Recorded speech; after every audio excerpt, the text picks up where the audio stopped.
Apa istimewanya dengan silat ini? Istimewanya kerana ia satu warisan sejarah hebat, handal, perjuangan bangsa kita dalam keadaan belum ada apa-apa senjata, dalam keadaan belum ada apa-apa senjata, dalam keadaan belum ada apa-apa senjata, melawan penjajah Belanda, Portugis, Inggris.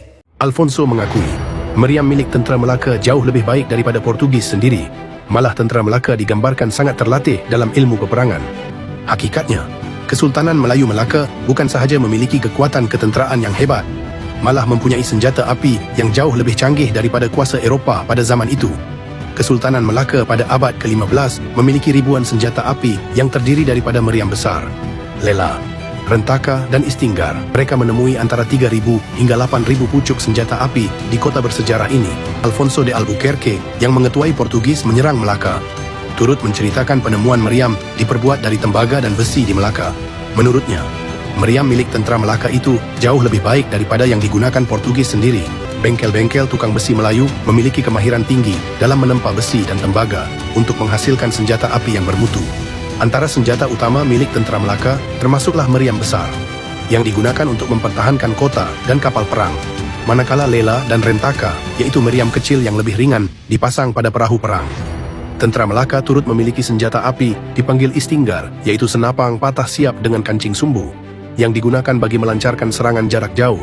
Malah armada Laut Melaka juga dilengkapi dengan meriam dan rentaka untuk menghadapi ancaman musuh. Perkara ini dikuatkan lagi dengan cerita seorang bangsa Itali yang terlibat dalam serangan ke atas Melaka.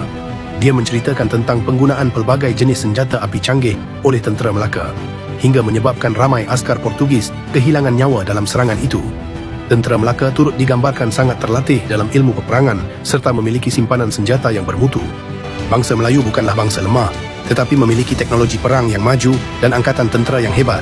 Ini masalah kerana tak faham sejarah. Catatan Alfonso sendiri, dia kata masa kami naik ke darat, kami ditembak oleh sniper Melaka. Tembak, itu perkataan yang diguna. Ditembak oleh sniper. Takkan guna caplung. Well, sudah tentulah orang Melaka sudah ada istinggar ataupun bedil, disebut bedil istinggar. Dia kata senjata api buatan Melaka itu kualitinya lebih baik daripada senjata api kami. Malah setanding kualitinya dengan senjata api buatan Jerman.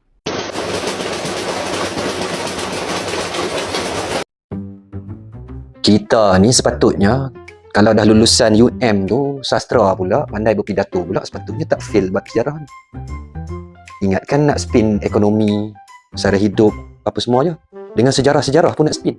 Patutlah penyokong pun tak apa-apa nak cerdik. Orang nombor 1 pun dah tak cerdik. Ada pula bersilat je. Pakai plastik pula. Takkan pakai keris je macam ni. Sejarah pun nak spin. Tak faham aku. Jikalau kau tamu turun, kau tunggu di sana sampai aku datang. Engkau sudah tahu yang aku tunggu sama kau berapa lama dekat sini, cepat. Dan kau sudah tahu yang berapa kali aku sudah terbuang air besar. Ini pun ada rasa macam tu kucing nak terkeluar. Aku tahan, cepat. Dengan ini sudah hampir 7 kali.